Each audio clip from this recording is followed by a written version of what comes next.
sommes réunis pour parler d'un sujet qui finalement nous concerne absolument tous, puisque nous allons parler des relations qu'il y a entre la vie privée et la sécurité ou l'information de façon générale.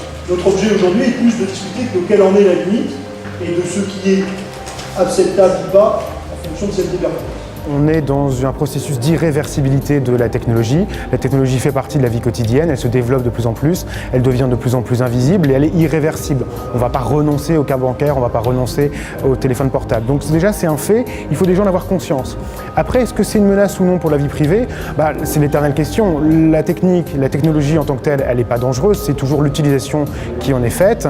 Il y a des utilisations qui peuvent évidemment être contraires à la vie privée des personnes. La CNIL et la loi essaient d'encadrer ces dérives.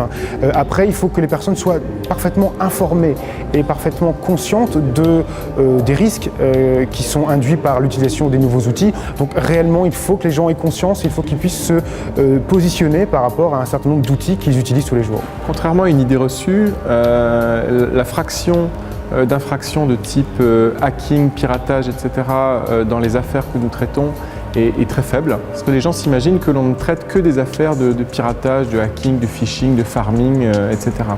En réalité, toute enquête dans laquelle l'analyse d'un ordinateur, d'un téléphone portable ou de tout support numérique peut être intéressante, justifie une telle analyse et la saisie de notre laboratoire. Bien entendu, beaucoup de gens pensent que leur vie privée est contrôlée par des structures étatiques qui peuvent s'intéresser à leur vie personnelle. L'idée aussi, c'était un peu de démystifier cela et pour également faire réfléchir les étudiants sur la vraie réalité des traces qu'ils laissent dans les bases de données et sur aussi les sensibiliser sur ce qu'ils devront faire lorsqu'ils seront dans le monde professionnel.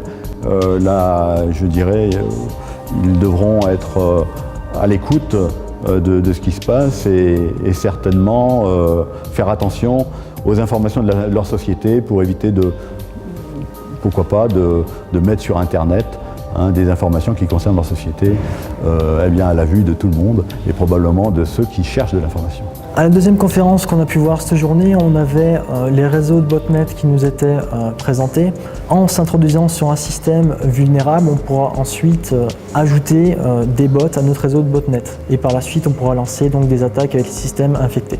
Aujourd'hui, mon objectif, c'était surtout la sensibilisation des développeurs, donc pour les amener à un développement sécurisé. Je leur ai montré les différents problèmes et différents pièges de PHP à éviter. Ensuite, je les ai lancés sur une voie, à eux de continuer par la suite si ça leur a plu et d'intégrer les différentes sécurités à mettre en place. Finalement, les affaires de piratage représentent une toute petite fraction de notre activité.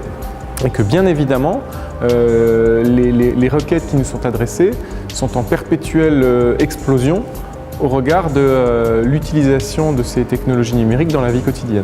C'est vrai que les gens nous saisissent de plus en plus parce qu'il y a de plus en plus de conduites qui peuvent être frauduleuses, des vols d'identité ou des diffusions de photos ou de noms des personnes à leur insu, et aussi parce que les gens sont peut-être, et c'est heureux, de plus en plus conscients qu'ils ont des droits et qu'ils ont un capital en matière de protection des données et que ce capital, il faut le protéger et il faut donc utiliser ces droits. S'ils ne les utilisent pas, ces droits vont tomber peu à peu en désuétude et donc vraiment il y a un capital vie privée à protéger.